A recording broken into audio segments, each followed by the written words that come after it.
이태원. 평균 권리금 2억 후반. 서울 3위. 이 작은 거리에 세계가 보인다.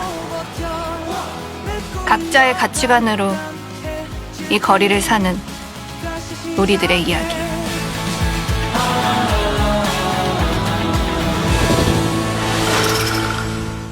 Halo my friend, gak asing dengan cuplikan video-video barusan?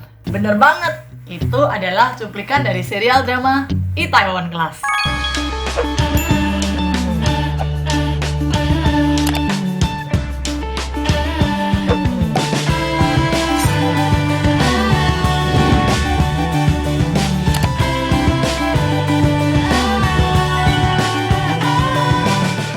Bagi kalian yang belum nonton serial drama ini, aku ceritakan sedikit ya. Film ini berkisah tentang seorang anak muda yang memiliki integritas tinggi, pantang menyerah, bahkan sangat pekerja keras untuk mewujudkan mimpi-mimpinya, yakni menjadi pengusaha bisnis kuliner nomor 1 di Korea. Tapi perjuangannya ini nggak mudah, my friend. Dia mengalami begitu banyak tantangan, bahkan kegagalan dalam meraih mimpi-mimpinya. Ia juga mencapai beberapa titik terendah dalam kehidupannya yang seharusnya menurut kita nih, mungkin dia sudah menyerah. Beberapa di antaranya ya, ia sempat dikeluarkan dari sekolah karena membela temannya yang mengalami bullying. Jadi ini bukan kesalahannya. Yang kedua, ayahnya meninggal karena ditabrak lari oleh anak dari pesaing bisnisnya. Anak ini juga yang membuat ia dikeluarkan dari sekolah, di poin 1 tadi. Bahkan yang ketiga, akhirnya ia juga harus masuk ke dalam penjara karena kesalahan yang tidak ia lakukan. Ia hanya mencari keadilan terkait peristiwa tabrak lari ayahnya. Wah, perjuangan meraih mimpi memang gak mudah ya my friend. Dan di video kali ini, aku akan membahas hal-hal positif yang bisa kita ambil dari drama Itaewon Class, khususnya dalam perjuangan meraih mimpi.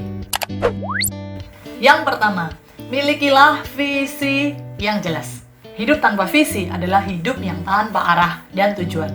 Seperti yang dimiliki oleh Park Se-rui atau tokoh utama dalam film Itaewon Class ini, my friend. Ia memiliki visi bukan hanya jangka pendek, tapi juga bahkan hingga visi jangka panjang.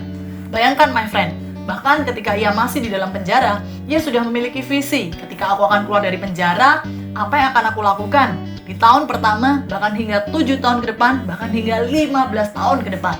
Sehingga nggak heran ya, keluar dari penjara, bukannya ia hidup dengan berantakan atau sia-sia, tapi ia langsung mengambil langkah-langkah untuk meraih mimpinya. Bukan hanya itu, my friend, bahkan selama di dalam penjara pun, ia tidak menghabiskan waktunya hanya dengan penyesalan. Tapi justru ia sudah memulai merancang visi-visinya tersebut semenjak di dalam penjara. Luar biasa ya. Yang kedua, memiliki investasi, bahkan semenjak usia muda. Hal ini juga dilakukan oleh Park Se-rui. Ketika menerima tunjangan kematian dari ayahnya, ia tidak menggunakannya untuk berfoya-foya atau dihabiskan secara instan. Justru yang ia lakukan adalah dengan menyimpannya atau berinvestasi. Ia lebih memikirkan kepentingan jangka panjang atau kepentingan di masa depan lebih daripada kepentingan atau kesenangan sesaat di masa kini. Yang ketiga, bekerja keras. Tidak ada satupun yang instan di dunia ini, my friend. Terlebih lagi dalam perjuangan untuk meraih mimpi. Begitu keluar dari penjara, ia tidak malu ataupun gengsi untuk mengerjakan berbagai pekerjaan yang bisa ia lakukan. Sekalipun itu pekerjaan dari bawah ya, my friend. Ia menjadi kuli bangunan, ia menjadi nelayan, atau bahkan pekerjaan lainnya. Ia terus mengumpulkan uang dan bekerja keras. Sehingga setelah 7 tahun berlalu, mimpinya benar-benar terwujud dan ia bisa membuka kedainya sendiri. Yang keempat, membangun tim. Park Se-rui selalu berkata bahwa bisnis bukan sekedar tentang profit, tapi tentang manusia. Ia menyadari bahwa kemampuannya terbatas dan sehebat-hebatnya dirinya, tidak mungkin dia bisa sukses sendiri. Oleh sebab itu, dia membangun timnya karena dia menyadari ketika timnya menjadi orang-orang hebat, ia pun akan menjadi lebih sukses. Ia tidak ragu untuk menginvestasikan waktu dan tenaganya dalam rangka membangun timnya. Bahkan, ia juga memberi banyak kepercayaan terhadap timnya. Tidak harus bermula dari orang-orang hebat, tapi justru disinilah kehebatan dari Park Se-rui. Ia bisa melatih orang-orang biasa ini sehingga akhirnya menjadi orang-orang yang hebat. Dan ketika mereka sukses bersama, maka kesetiaan mereka tentunya lebih teruji. Yang kelima, mau terus belajar. Mau belajar dari orang yang lebih sukses, tapi juga mau belajar bahkan dari musuh atau pesaing bisnis. Ini juga yang dilakukan oleh Park Seroyi. Sekalipun ia begitu membenci pesaing bisnisnya, karena pesaing bisnis ini yang menyebabkan ayahnya meninggal. Tapi ia tahu, pesaing bisnis ini telah terlebih dahulu sukses daripadanya. Dan untuk ia bisa sukses, ia perlu belajar dari orang ini. Sehingga ia tidak gengsi, tapi justru ia mempelajari strateginya dan mengambil celah-celah yang bisa ia kembangkan.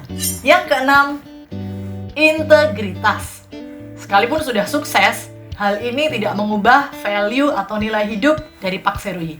Ia tetaplah pemuda yang sederhana, pekerja keras, dan memiliki integritas. Ia tidak mudah digoyahkan oleh uang, popularitas, ataupun kedudukan. Tapi ia tahu bahwa jika mau sukses, kejujuran atau integritas tetaplah yang nomor satu. Itu dia beberapa pembelajaran yang bisa kita ambil dari film Itaewon Class. Khususnya, sekali lagi ya, kalau kamu menjadi pribadi yang sukses, kamu mau meraih mimpi-mimpimu menjadi nyata, beberapa poin itu wajib kamu miliki. Semoga video ini bermanfaat, and see you, bye-bye! Thank you my friend buat yang sudah bergabung di channel Ayu Wulandari. Pastikan terus support channel ini dengan cara like, comment, and share ke sebanyak mungkin teman kamu. Dan yang paling penting, subscribe! Nyalakan juga tombol loncengnya ya. Mari berbagi kebaikan dan enjoy your life.